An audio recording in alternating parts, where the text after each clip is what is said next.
So I want to go too into more detail about the stages of being initiated or being on this path. So I talked about at first you're going to go into some probationary period. So they have seen something in you that they think that they can work with.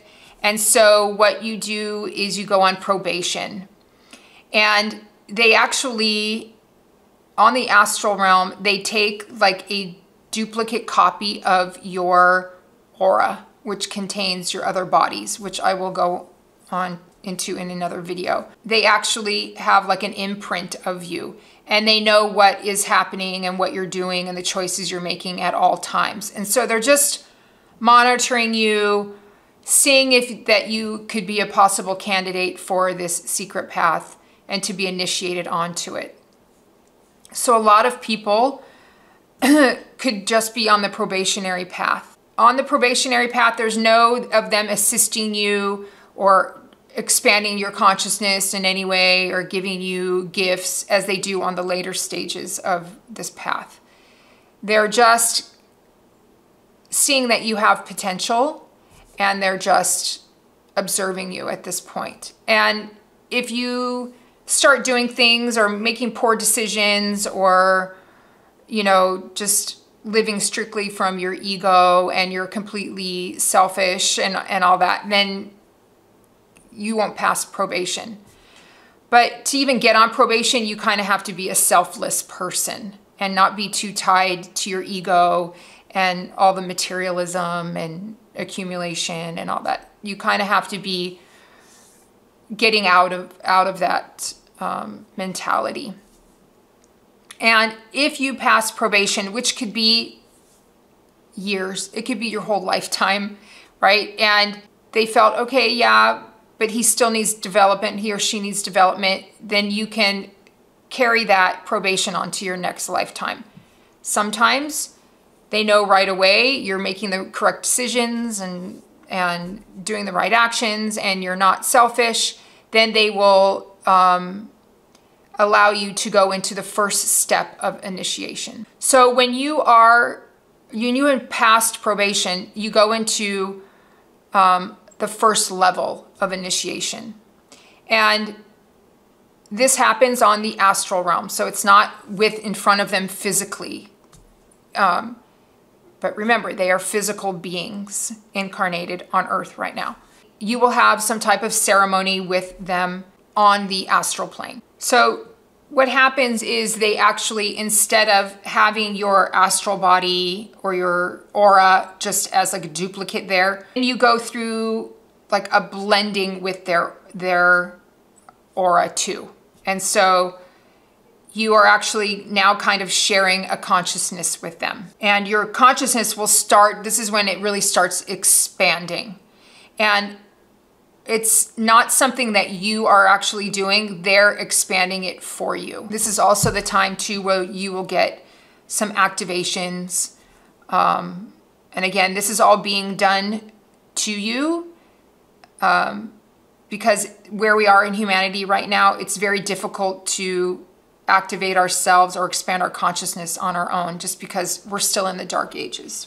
You may have a remembrance of this ceremony, but you may not, because you may have not made the connections yet of being fully aware in the astral plane because you're just in the beginning stages of being this initiate. But eventually you're going to have to start making those connections.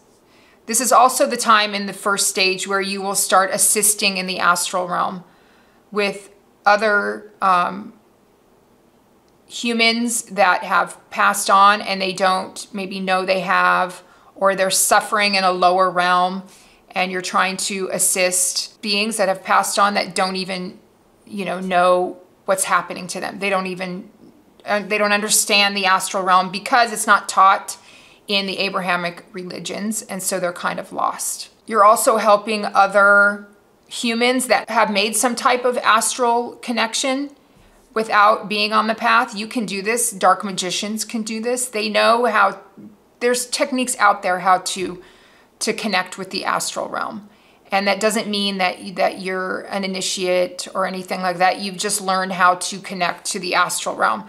And the astral realm is very tricky. I'm going to be going into the astral realm in detail in future videos.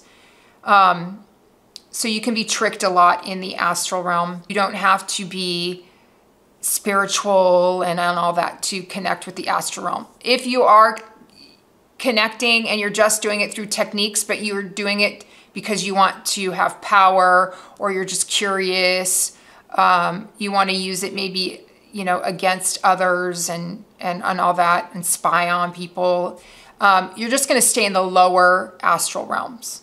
Okay, you're not going to be going up to the higher ones where there's schools and wisdom and what would be considered the more like heaven realms. You're not going to get to those. You're going to just stay in the mid to lower ones. You usually stay in the first initiation for several lifetimes because you're getting used to all this, and you're going to reincarnate again, and you're going to have to go through the whole probation and process again. So every time you reincarnate, you have to go through this process every time. You have to go through these probation and initiatory stages every time you reincarnate until you become a master. Then when you've spent enough on the first level, then you go to the second level of initiation. And this is when you are now have worked a lot enough to where you show that you're not using the astral plane for anything other than to assist humanity and the souls that are there. Then you get to have access to the mental plane, which is, so the astral plane is tied to our emotional bodies, and that's where most people live, in their emotional bodies. And then on the second stage, you get to go to the mental body. And this would be more the heaven realms, the lighter realms. You've worked through your emotional issues and all that kind of stuff. And this is also where your soul resides, but there's different levels to the mental realm. So your soul's higher up. You're going to, on the second initiation, you're working in the lower mental realms. And they say this is the most dangerous level for you to be on because this is the level where you can fall. So this is the level where you start getting psychic gifts. You have remembrance of the astral realm experiences. You get all your clairaudience, your pineal gland and your pituitary gland become activated, and you can do a lot more. Okay, and so this is also where you are tempted a lot. And so on this path, the masters can allow lower level entities, what you would consider dark, to come in to tempt you and offer you things. They'll tell you you're special, that you're chosen, you know, things to inflate your ego.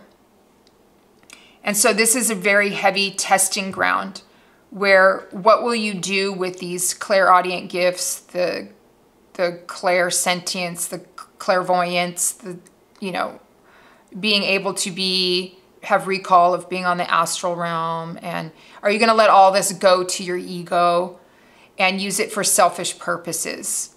And these beings are very tempting, and a lot of people fall off the path at this point and kind of take the dark magic type of route. This is the most dangerous for you, to fall off the path and not let all of this go to your ego or use it for, again, selfish gain, selfish purposes. You're just really heavily tested in this stage of what choices you're going to make with all these gifts. It's also where everything that maybe you're unconscious of will come up to the surface. So what you're doing in these stages, you're getting rid of all those lower parts of yourself. You know, all the 7 deadly sins, the lust, the gluttony, and all that. So all of that will be pushed on you to see what you're going to do with that. and observing what choices are you going to make. Are you going to give in to all those lower desires, or are you not going to be swayed by those temptations? And there's something in you just knowing it's just not what I should be doing. You're listening more to your higher self because you are becoming one with it at this point. So this is a very tricky and sliding slope type of level that you get to. The levels don't get easier as you go up. They actually get more challenging. So this is the level where you can easily fall off the path. People get really excited that they're going through all these things, and then their ego gets involved, and then they think they're very like all powerful, and they just get really, their ego gets inflated. When all these things started happening to me, I didn't want them. So it's funny how some people are really excited about getting them. I didn't want them. First of all, I didn't know what was happening to me, but it was just shattering my illusion of my life. And it's a lot to take on. And these energies coming at you, and, things tempting you, and you just don't know what's going on. So I can see how some people would, their ego could get really inflated and go out and use these things for selfish purposes. But yeah, it's a very trying level. And so if you pass that, then you get to go on to the third stage where you actually go to the higher levels of the mental plane. So this is where this is where our soul resides. And this is where you are shown the unity of everything.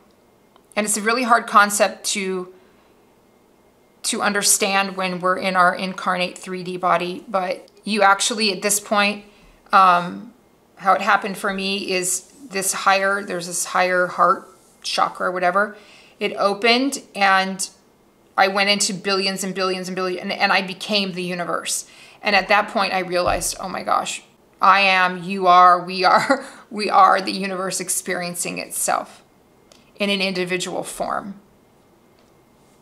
And so it changes your consciousness again. And all this was done for me, right? So these things are always, you earn these levels by your choices and your actions and your selfishness and all that. You realize the unity. You start remembering who you are. You have past life remembrances. At this point, you just give up your individual ego. It just sheds off of you. And at this point, you just give up kind of your individual desires, and you sacrifice your free will, and you work for the divine will. And you have no problem doing that. You give up all your selfish desires and everything. And it's hard to do because there's a lot of things we may have to let go of and things like that. At this point, too, before the master that you've blended with was able to at sometimes put a veil there if you were acting out or did something or whatever.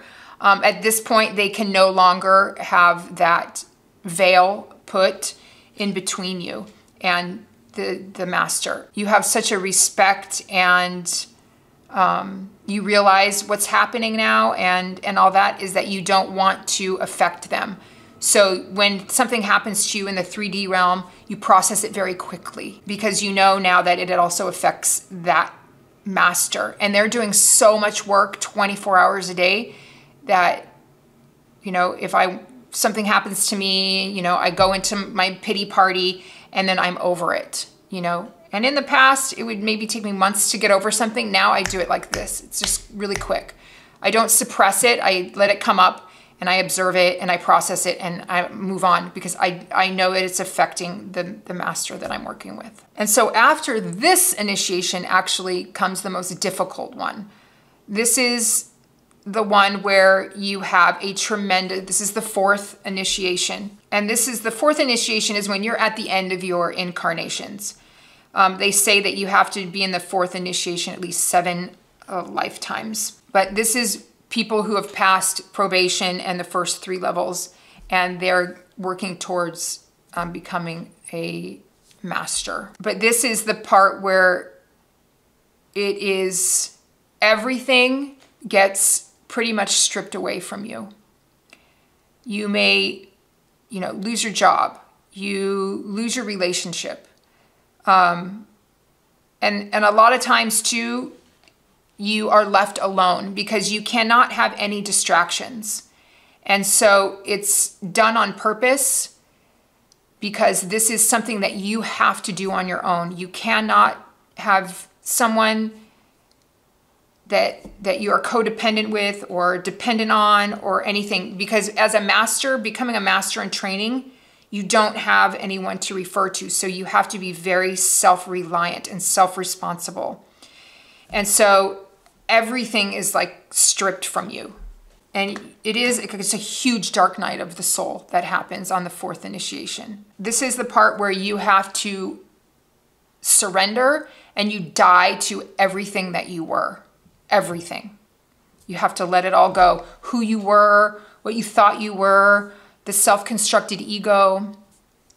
You have to let it all go. Any karma that you still have from this lifetime or previous lifetimes will have to be repaid. So it's just one thing after another. It's just relentless. And you can really just lose your mind.